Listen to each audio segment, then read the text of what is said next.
लेकिन भगवान एक है। एको हम द्वितीयो नास्ति। भगवान ने स्वयं कहा एको हम द्वितीयो नास्ति। महाराज एक है परमात्मा, कृष्ण एक ही है। और भगवान कन्हैया के दर्शन ब्रह्मांड का जब दर्शन किए हैं, जैसे ही ब्रह्मांड का दर्शन किए हैं, माँ यशोदा डर गई। यशोदा कही कि महाराज अगर मान लो मैं डांट लगाती हूँ, फटकार लगाती हूँ, तो महाराज अनेक गोकुल हैं, अनेक नंद यशोदा है, तो किसी और के पास ना चला जाए, इसलिए यशोदा चुप हो जाती है। भगवान से पूछा गया महाराज आप मिट्टी क्यों खाए? भगवान ने कहा मैंने मिट्टी इसलिए खाया क्योंकि आप कथा सुने कि जो पूतना जब आई थी गोकुल बच्चों को मारने के लिए, तो महाराज एक दिन से लेकर के एक वर्ष तक जितने बच्चे थे सारे बच्चे को मारकर पूतना अपने पेट पे रखी थी। और भगवान जब दूध पीते गए तो दूध पीते पीते दूध के माध्यम से महाराज अपने शरीर पर ला लिए। अब शरीर पर रखे हैं, भगवान के शरीर पे है 100 जितने बच्चे मरे पड़े थे पूतना के शरीर में, वो भगवान के शरीर पर पड़े हैं। अब भगवान को उनका उद्धार करना है। अब कैसे उद्धार करेंगे भगवान?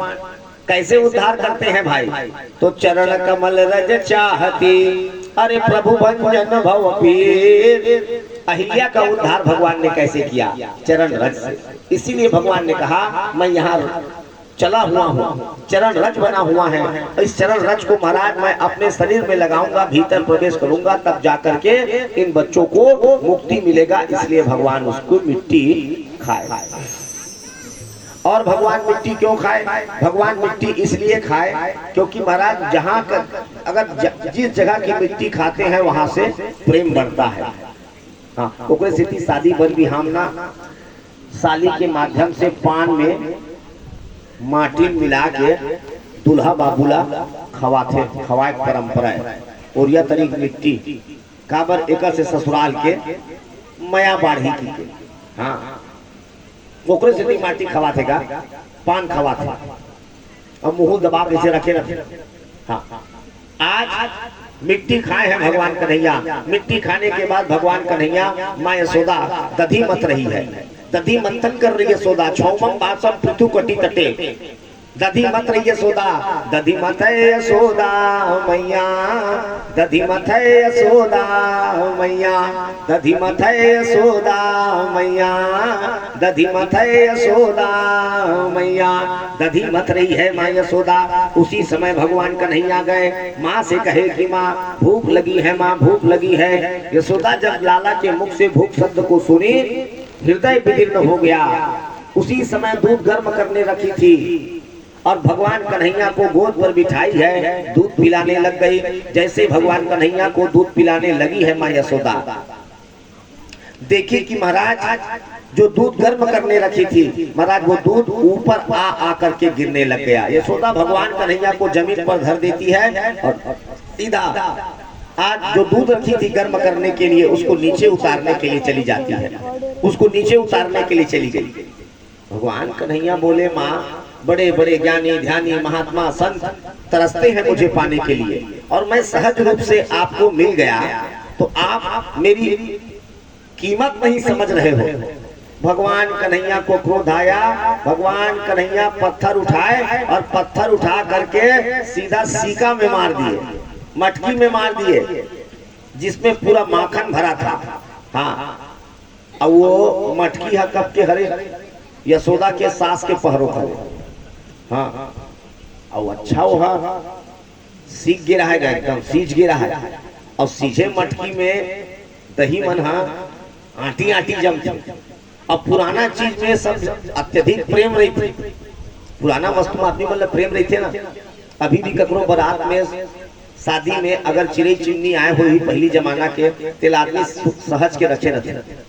हाँ, आज वो देखे नहीं मिले चिड़ई चिमनी है। हाँ, काबर वो पुराना जमाना के सीधा मटकी फोड़ दिए क्योंकि उस मटकी में भगवान कन्हैया ने कहा इसमें माँ की आसक्ति ज्यादा है और आसक्ति को तोड़े भगवान। उठाए पत्थर सीधा मार दिए, तोड़ दिए मटकी। से तुम गाना नहीं गात होगा दही लकाबर खाए कन्हैया, मटकी लकाबर फोरे हो राम, मटकी लकाबर फोरे हो राम। महाराज आज भगवान कन्हैया मटकी फोड़ दिए, महाराज सीका तोड़ दिए और सीधा मक्खन निकाले, मक्खन निकाल करके सीधा मक्खन को बंदरों को खिलाने लग गए। ये बंदर कब के हैं भाई? हाँ, ये बंदर जो है त्रेता युग के बंदर है। जब भगवान राम के युद्ध में सभी के सभी कार्य किए थे, भगवान ने कहा था बेटा द्वापर युग में कृष्ण का अवतार लेकर के आऊंगा और आप आना, भरपेट माखन मिश्री खिलाऊंगा। मक्खन निकाले हैं, मक्खन निकाल करके बंदरों को खिलाने लग गए, मक्खन निकाल करके बंदरों को खिलाने लग गए। और जैसे बंदरों को मक्खन खिला रहे हैं, माँ यशोदा देखी मटकी टूट चुकी है, सीधा दौड़े भगवान कन्हैया को पकड़ने के लिए, आगे छड़ी ली है, आगे आगे दौड़े भगवान कन्हैया, पीछे पीछे माँ यशोदा। अंत में भगवान बाहर निकल गए, माँ यशोदा छड़ी को छोड़ी है और छड़ी को छोड़ करके सीधा बैठ करके रोने लग गई। जैसे यशोदा छड़ी छोड़ी, माँ यशोदा रोने लग गई। भगवान माँ यशोदा के पास गए, पकड़ में आ गए।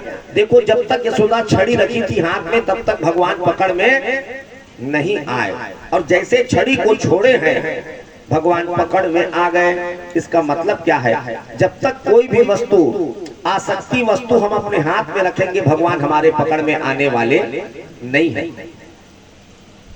भगवान कन्हैया पकड़ में जब आईस ना, तो यशोदा रस्सी लईस, रस्सी ला करके रस्सी के एक छोरला मूसल में बांधी और एक छोरला बांधे कोशिश करी, लेकिन भगवान कन्हैया बंधन में नहीं आया। नंद बाबा धोती लईस कर ओला जोड़ी लपटा गए, लेकिन बांधे के समय रस्सी 2 अंगुल छोटे, खटिया मन के नेवाला सुबह दरिस कर लपटा गए, लेकिन बांधे के समय रस्सी 2 अंगुल। अंत में यशोदा कहने लगी, लाला क्या इच्छा रखते हो, क्या कर्तव्य निभाते हो, रस्सी छोटा हो जाता है या तुम मोटा हो जाते हो। कन्हैया रस्सी छोटा होता है बेटा, या तुम मोटा हो जाते हो। अंत में माँ यशोदा रोई, तब जाकर के भगवान कन्हैया बंधन में बंधे और मूसल को बांध दिए हैं। भगवान कन्हैया समझ गए यहाँ पर मेरी एक लीला और संपन्न करनी है, और महाराज भगवान कन्हैया को छोड़ दिया गया। वहीं पर 2 ठो वृक्ष था, हाँ, यमला अर्जुन के पेड़ रही, यमला अर्जुन, यमला अर्जुन, अर्जुन के पेड़ का काला कथे अर्जुन के पेड़, कौहा कौहल कथे अर्जुन के पेड़, 2 ठन पेड़ रही, दोनों पेड़ के बीच से भगवान बुलक गए और मूसल अटक गए। एक झटका मारिस, जैसे एक झटका मारिस महाराज दोनों पेड़ 2 टुकड़े में विभक्त हो गए, 2 टुकड़े में टूट गए। हाँ, और दोनों टुकड़े से 2 दिव्य पुरुष बाहर निकले हैं, और महाराज सुंदर स्तुति से भगवान की प्रार्थना करने लगे। वाणी गुणानुकथन श्रवणो कथायाम, हस्तौ च कर्मेषु मनस्तव पादयोर्ना, समृद्ध्यां निवासतौ जगत प्रणामे, दृष्टि सतां दर्शनेऽस्तु भवत्तनूनां, वाणी गुणानुकथन श्रवणो कथायाम। कितना सुंदर श्लोक, वाणी गुणानुकथने, मेरी वाणी आपकी गुणानुवाद गाती रहे, कथा गाती रहे। श्रवणों कथायाम, मेरा कान कथा सुनता रहे। हस्तौ च कर्मेषु, महाराज मेरा हाथ आपके कार्य के लिए बढ़ता रहे। मनस्तव पादयोर्ना, मेरा मन आपके पादार विंद को ध्यान करता रहे। परीक्षित ने पूछा, महाराज ये दोनों दिव्य पुरुष कौन है जो इतने सुंदर स्तुति से भगवान की प्रार्थना कर रहे हैं? सुखदेव जी ने कहा, बेटा ये दोनों दिव्य पुरुष कुबेर के बेटा है। कुबेर, कुबेर कौन? धनाध्यक्ष, धन के अधिपति, धन के मालिक के बेटा है। तो ये पेड़ कैसे बन गए? अरे ये दोनों मदिरा पिए थे, और मदिरा पी करके महाराज अपनी पत्नियों के साथ सरोवर में नग्न स्नान कर रहे थे। उसी रास्ते से नारद जी जा रहे थे। नारद जी को देख करके पत्नियां बाहर निकल गई, और ये नलकूबर मणिग्रीव, इनका नाम नलकूबर मणिग्रीव, दोनों नशे में इतने चूर थे कि महाराज संत नारद को पहचान नहीं पाए। नारद जी ने कहा, अरे धन अधिपति का बेटा होता है, धनाध्यक्ष का बेटा होता है, अरे और आचरण नग्न है, तो जाओ श्राप देता हूँ कि ऐसी योनि में जन्म लेना जो हमेशा नग्न रहता हो। पेड़ बना दिया। हाँ, कौन से पेड़? कौहा। काबर कौहा पेड़ बने? काबर की पियरी से मऊहा। हाँ, और जिन मऊहा पिया है तेमन बनते कौहा। अब आजकल कौहा पेड़ बाढ़ गए, काबर पिया मन बाढ़ गए है ना। जन किस महाराज ता पत्नी मन जब बाहर निकल गए तो यहू मन नहीं निकलती इसका महात्मा देख के। अरे भैया एक बात कहा, राजा महाराजा देखी कोनो है, वो जौन रहते वही मन रही थे।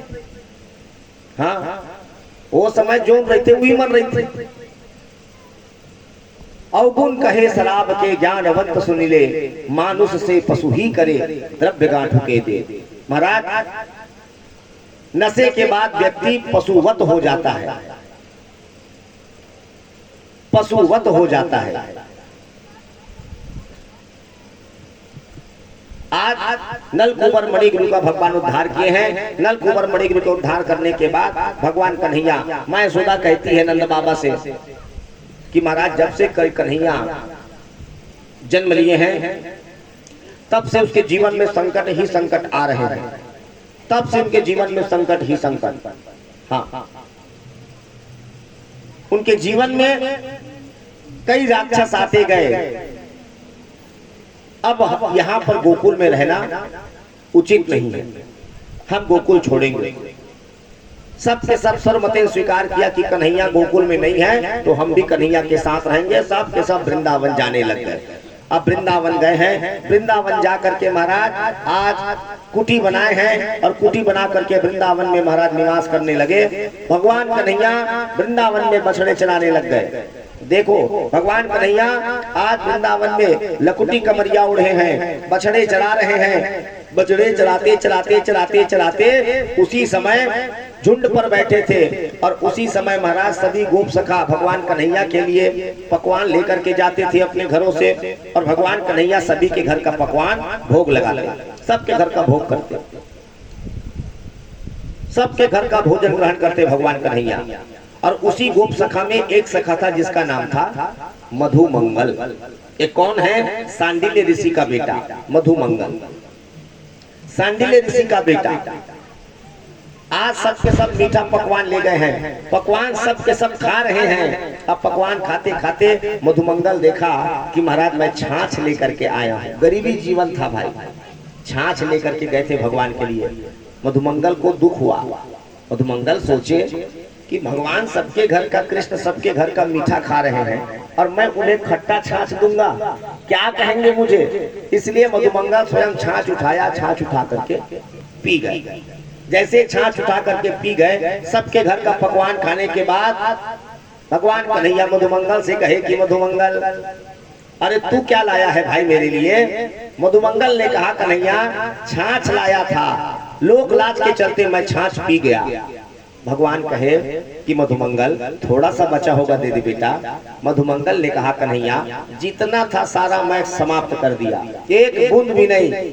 भगवान कन्हैया बोले कि मधुमंगल मैं इतने लोगों का भोजन इसलिए ग्रहण करता हूँ क्योंकि अंत में आपके घर का प्रसाद खाने को मिलता है, थोड़ा सा भी दे दे बेटा। लेकिन मधुमंगल ने कहा महाराज नहीं है। भगवान देखे कि मधुमंगल के होंठ में छाछ चिपका हुआ था।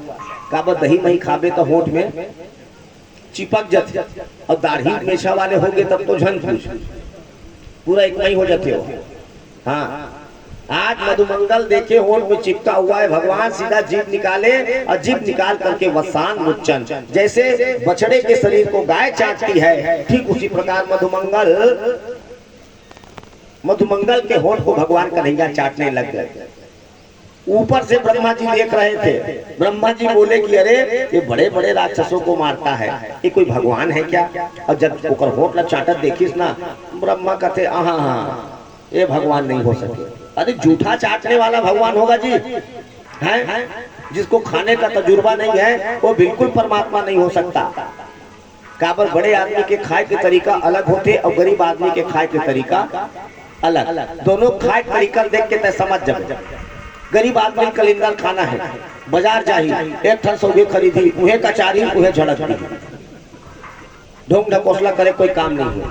अब बड़े आदमी कलिंदर खाना है तब वो बाजार जाही, कलिंदर लाही, धोही, धोए के बाद छिलही, छिली के बाद काठी चानी चानी, ओकर बाद वो कांच के कटोरी और फ्रिज में रखी, ओकर बाद थोड़ा देर बाद निकाली, ओला खाए बाद दांता वाले चम्मच, हाँ वो चम्मच ला खाई कि कटोरी खाई कि कलिंदर ला खाई भगवान जाने। दुख और खाई तिरिया दू ठन खाए बर, दू चानी खाए बर आपका तमाशा, वो कल अच्छा गरीब आदमी वो सीधा पटकी सुहे झड़क दी। ब्रह्मा जी देखे, ब्रह्मा बोले अरे भाई ये भगवान हो ही नहीं सकता, अरे जिसको खाने का तजुर्बा नहीं है वो क्या हो सकता है। फिर ब्रह्मा जी की अगर मान लो ये भगवान होगी तो मोला एक ठन काम करना है, वो सीधा जब का बछड़ा